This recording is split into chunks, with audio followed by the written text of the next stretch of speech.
ada quotes kayak gini, engineering without material is nothing. Jadi suatu ilmu engineering ya tanpa material tuh ya bukan apa-apa.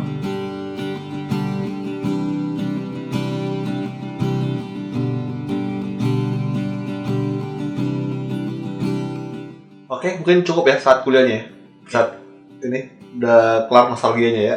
Boleh. Kita bahas setelah kehidupan setelah kuliah.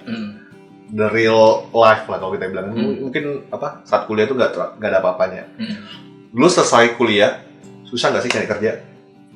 Alhamdulillahnya ya, lulus April 2016, Juni udah keterima ini di kerjaan yang sekarang. Jadi cuman di PLN langsung. Di PLN langsung, cuman nunggu kurang lebih 3 bulan ya.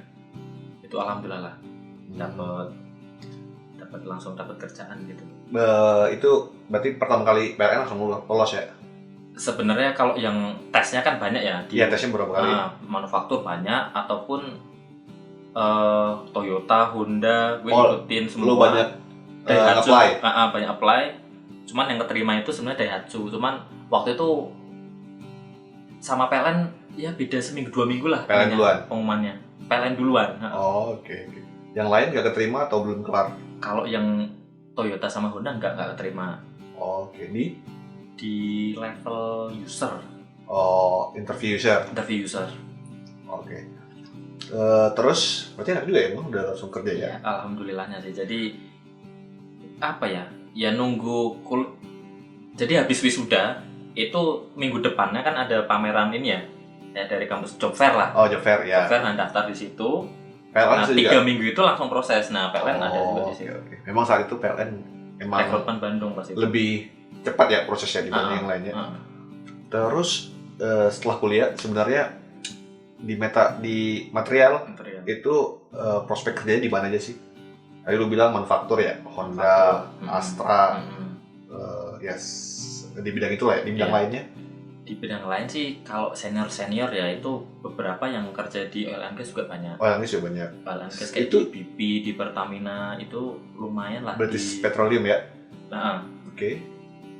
Karena material engineer ya, kebetulan senior yang bekerja di sana itu yang dalamin ini bidang korosi.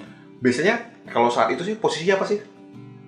Posisi? Misalnya ada lowongan kerja, itu nama posisinya apa?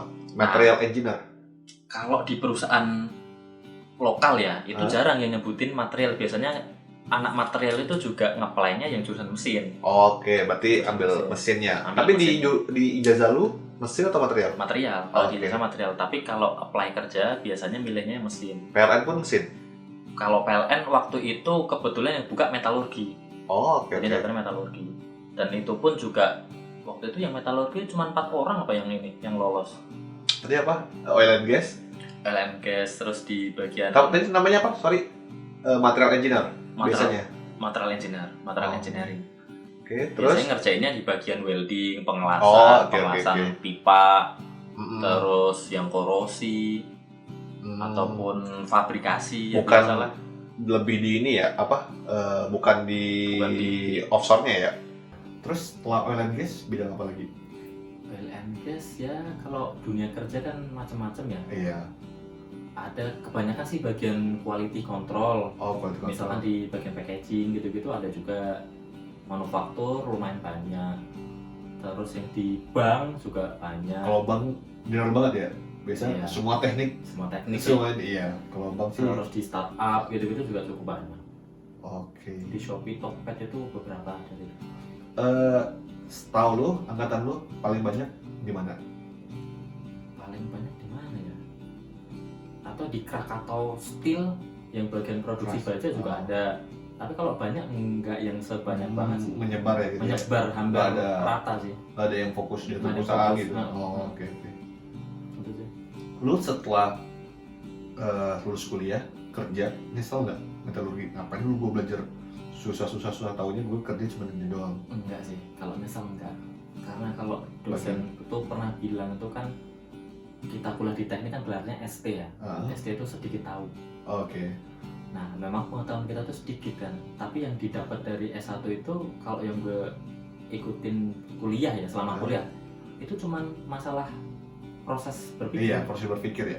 Alur berpikir itu udah sistematis belum, udah urut belum, itu aja sih. Terus bagaimana lu handle masalah, problem solving, tekanan.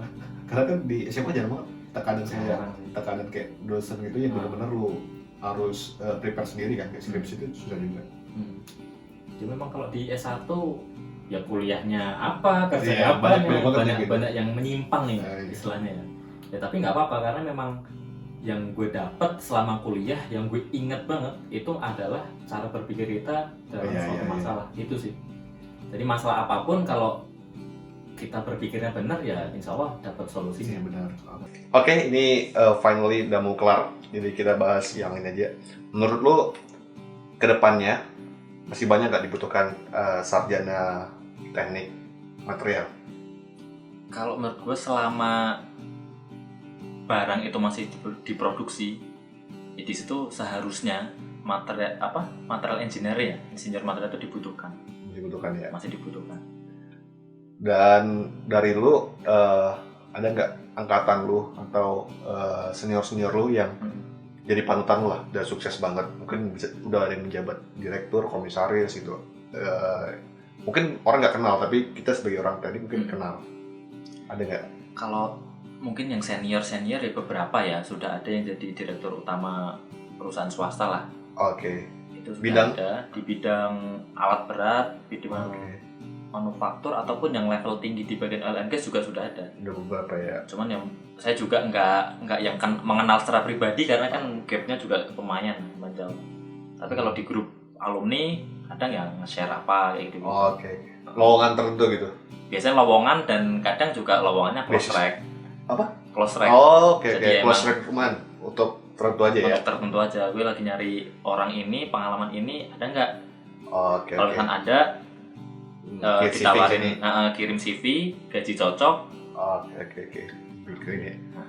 Lu sendiri nggak ada privilege khusus gak sih, kuliah di ITB?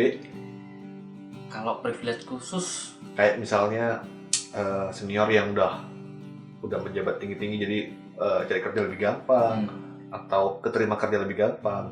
Kalau privilege khusus mungkin enggak sih, tapi biasanya kan kalau kita punya kenalan ya, ataupun ya mungkin nggak cuma ITB ya, di kampus-kampus lain juga kalau alumninya kuat itu biasanya malah yang narik adik-adiknya gitu kan. Oke. Adik-adiknya buka jalan ya. Yang buka jalan. Oh, saya mau misalkan cari lowongan ini. Oh, kebetulan di tempat saya kerja ada nih lowongan ini, ya di-share kayak gitu. Ya macam-macam sih. Dan kadang juga lowongannya itu yang udah experience banget gitu-gitu. Walaupun memang kadang rate-nya itu juga di-share ya. Kalau misalnya di oil and gas tuh pengalaman sekian gajinya segini kan.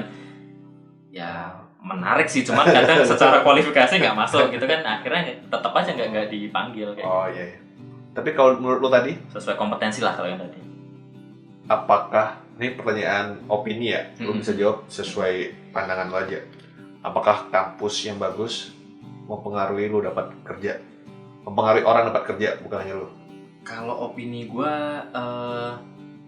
kampus yang bagus itu biasa memang secara sistemnya udah bagus. Dan biasanya alumni-alumni yang dihasilkan juga bagus.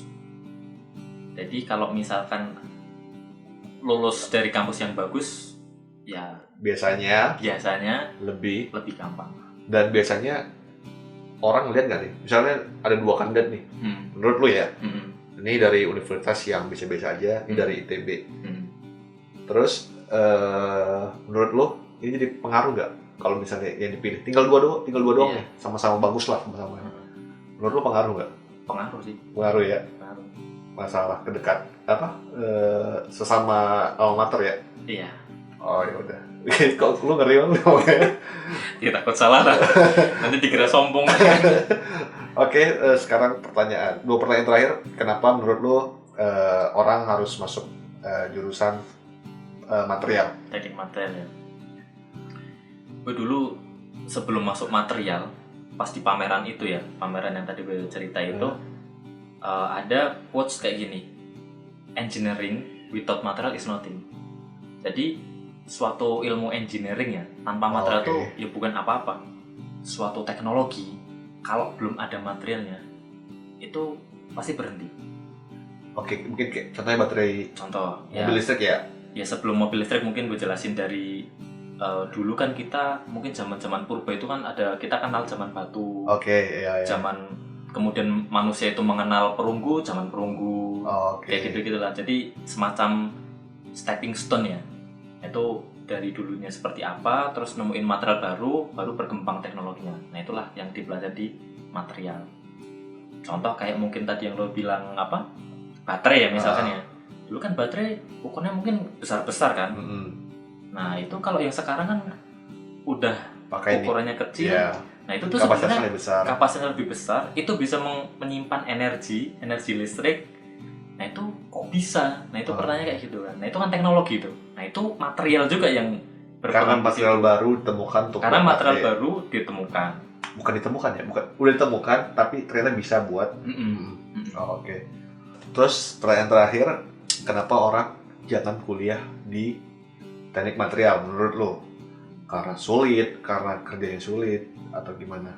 Kalau tujuan kuliah kita itu cari kerja ya, mohon maaf ya, mungkin kalau masuk teknik material itu bisa dibilang ya janganlah, karena itu jurusannya terlalu spesifik. Untuk S1 ya? Untuk S1, dan mungkin dari perusahaan-perusahaan itu juga nggak tahu teknik material apa, dan mungkin dari seleksi administrasi bisa apa ini? Iya, kayak gitu. Oke. Cuman kalau misalkan ini sebenarnya ingin mendalami sesuatu, ya tempat yang bagus. Cuman ya kalau kuliah itu kan ya namanya rezeki ya, itu kan ya kerja ya itu terlepas dari itu semua lah, itu kan ini. Jadi minusnya adalah di rekrutmen itu biasanya jarang banget dibuat teknik material. Jarang banget. Apalagi di perusahaan Indonesia itu jarang ya.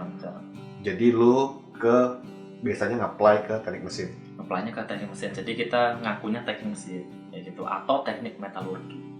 Sebenarnya bisa berdiri di dua kaki keuntungannya. Cuman kalau misalnya kita nyantumin material, mungkin beberapa perusahaan dan orang yang butuhnya mesin benar-benar spesifik ke mesin gitu kan, kayak mau memperbaiki mesin, yang jaga mesin gitu kan. Walaupun sebenarnya mungkin dia perusahaan yang nyari orang mesin, tapi orang mesin yang katakanlah nyari orang yang ahli di bidang pengelasan. Iya gitu. Nah sebenarnya kalau pengelasan malah cocoknya nyari orang material. Cuman dari secara keilmuan kan material itu belum familiar di Indonesia. Iya, dan emang gak banyak juga jurusan. Dan gak banyak. Mungkin di kampus-kampus di Indonesia yang baru ada ITB, UI, ITS, Untirta. Untirta apa sih? Tirtayasa. Oke. Bahkan di UGM pun juga belum ada tuh material. Iya, itu kayaknya lebih ke pilihan kampusnya sendiri sih, mau buka itu apa enggak. Oke, udah cukup hari ini. Oke, itu saja untuk hari ini. Aku Adriansyah. Saya Aziz. Semoga bermanfaat. Regards.